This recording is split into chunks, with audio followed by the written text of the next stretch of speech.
아빠 찬스다 뭐다 그러잖아요. 기본적인 거. 예, 소상공인이 웃으면서 이렇게 장사할 수 있고 살아갈 수 있게끔. 우리 경제에서 기회만큼은 공정해야 된다, 평등해야 된다라고 생각합니다. 노력하면 지속 가능한 그런 살맛 나는 경제. 바쁜 생활 속에서 반드시 챙겨야 하는 경제 소식, 경제 이슈의 핵심을 짚어드립니다. 발빠른 경제발전소 박연미의 경제픽. 네, 중고차 시장의 대기업 진출 여부에 대해서 토론이 있다 말씀드렸더니 의견이 분분하네요. 예상대로.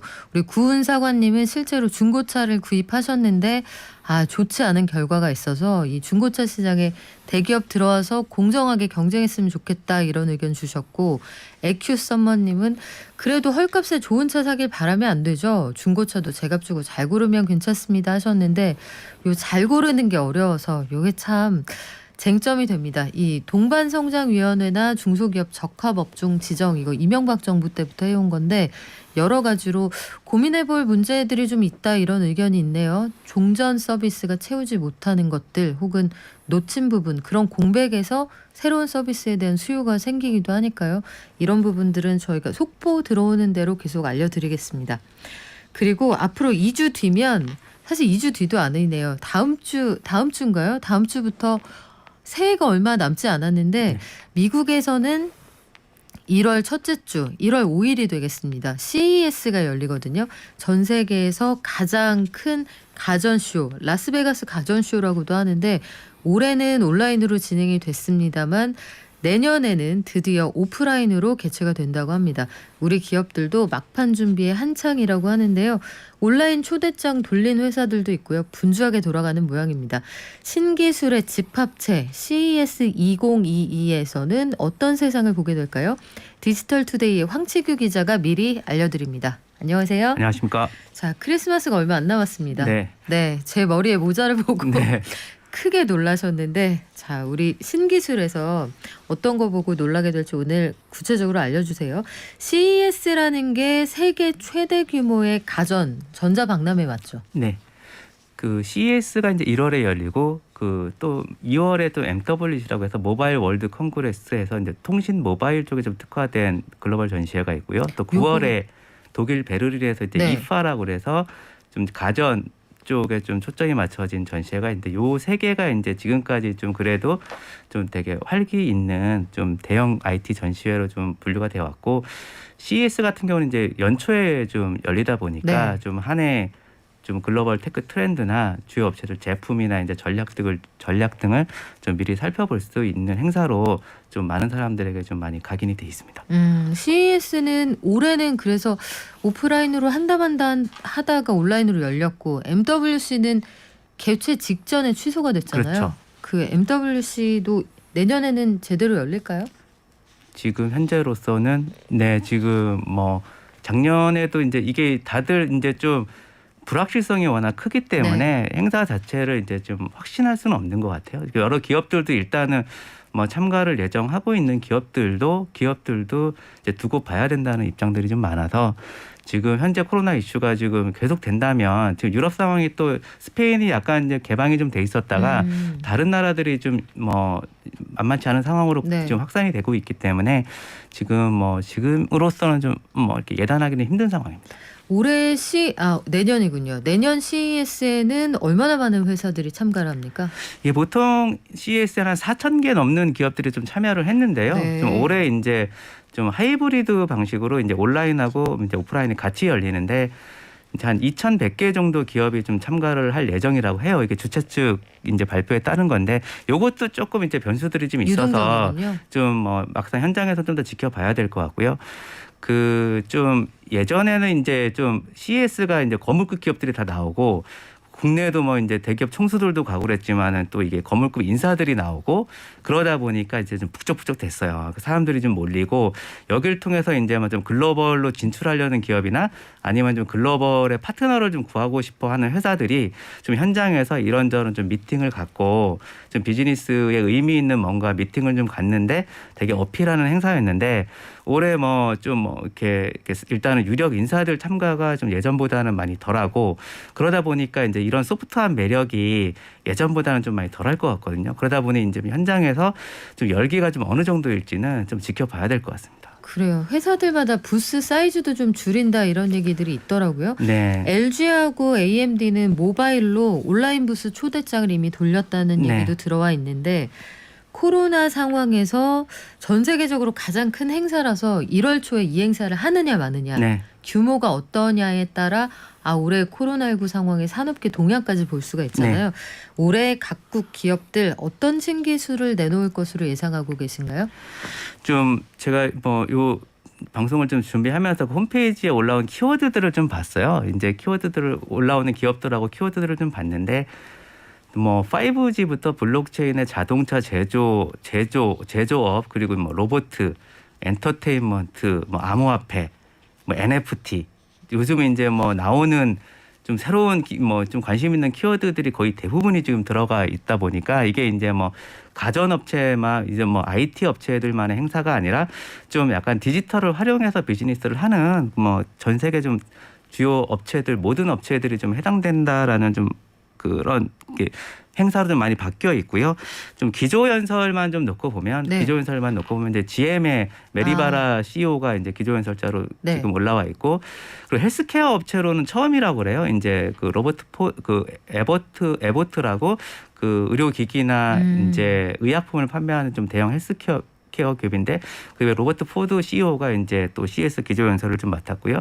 한국에서는 이제 그 한정희 삼성전자 DX 부문 부회장이 이제 기조연설을 좀 진행할 예정입니다. 그렇군요. 네. 기조연설자를 누구로 꼽느냐 또한 그해 이 CES가 주목하는 바를 좀 보여줄 텐데 네. 아무래도 메타버스가 그 핵심적인 주제가 되지 않을까 이런 예상도 해보게 됩니다. 네. 코로나19로 규모는 일단 줄어들 것 같은데 연말 시상식이 지금 이미 몇 개 열렸거든요. 네. 이미 시상식에서도 메타버스 기술을 많이 활용하는 걸 보면 현장의 볼거리도 좀 기대가 돼요. 그 일단 말씀하신 대로 이제 뭐 이 제품을 전시하기가 쉽지를 않다 보니까 기업들이 이제 그 VR이나 AR 기술을 활용해서 제품을 좀 디지털로 보여줄 수 있는 좀 그런 방법을 좀 모색하는 기업들이 많고요. 말씀하신 대로 LG전자도 이제 현장에 실제 제품을 갖다 놓는 게 아니라 VR로나 AR로 통해서 이렇게 좀 보여주는 방식을 좀 취할 것 같고요.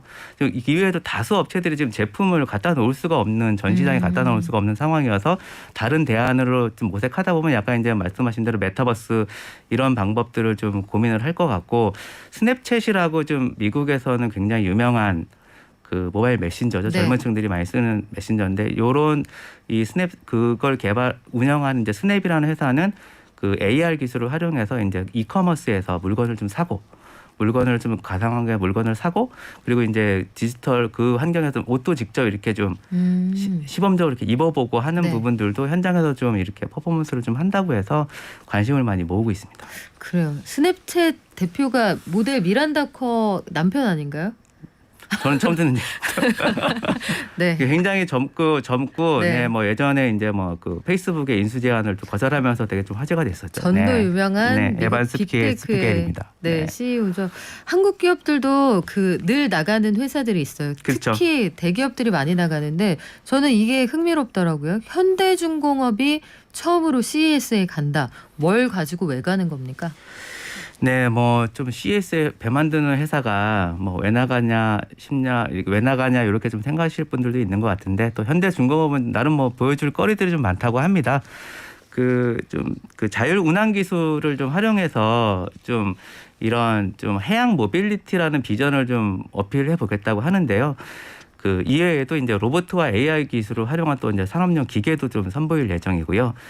이제 이런 제가 이제 뭐 현대중공업 같은 사례들을 좀 주목하는 이유는 이제 테크 기업이 아니잖아요. 이게 좀 IT나 기술하고 디지털 기술하고는 굉장히 거리가 멀어 보이는 위치에 있는 회사인데 요즘에는 이제 뭐 이런 그 클라우드라든지 AI 데이터 분석 기술에 대한 진입 장벽이 많이 낮아지면서 데이터만 좀 갖고 있으면 기존 비즈니스를 좀 개선하고 아니면 뭐 과거에는 좀 해보지 않았던 유형의 디지털 비즈니스 모델을 구현하는 게 굉장히 쉬워졌어요. 이제 그러면서 이제 비테크 기업들이 디지털 비즈니스를 하는 사례들이 많이 늘고 있고 이제 그 뭐 현대중공업도 그중 하나로 볼 수 있고요. 앞으로 좀 CES에서 이런 사례들이 많이 늘어날 것 같습니다. 그렇군요. 네. 정말 그 업종 간의 경계가 무너진다는 게 와닿는데 이번에 또 흥미로운 소식이 하나 더 있습니다. 국내 최초로 은행들도 참가를 한다 이런 얘기가 있고 네. 서울시가 CES의 서울관을 운영한다. 네. 서울시는 왜 가는 거죠? 좀 이게 CES가 이제 뭐 이런 정보 이렇게 뭐 예전에 이제 CES 가면 한국관이라고 이렇게 해서 좀 한국의 기업들이 이제 뭐 있는 좀 부스들이 좀 따로 있었거든요. 이제 서울시는 이제 3년 전부터 네. 좀 서울관이라는 저기로 해서 이제 스타트업들을 좀 지원하면서 같이 가서 좀 서울시의 디지털 전략도 좀 프로모션하고 또 스타트업들에게 좀 글로벌 홍보 기회를 주는 좀 자리를 계속 만들어 왔는데 올해도 이제 25개 기업을 하고 이제 같이 참여를 할 예정이고요. 서울시도 이제 좀 약간 업그레이드된 디지털 역량을 좀 비전을 강조하기 위해서 넥스트 디지털 서울이라는 슬로건을 걸고 좀 CES에 참가할 예정입니다. 요즘 뭐 서울시 오세훈 시장이 이제 메타버스라든지 스마트 시티 이런 키워드를 많이 언급을 하고 있거든요. 이거 관련한 얘기들이 좀 많이 나올 것 같습니다. CES에 서울시가 3년째 진출하고 작년은 있다.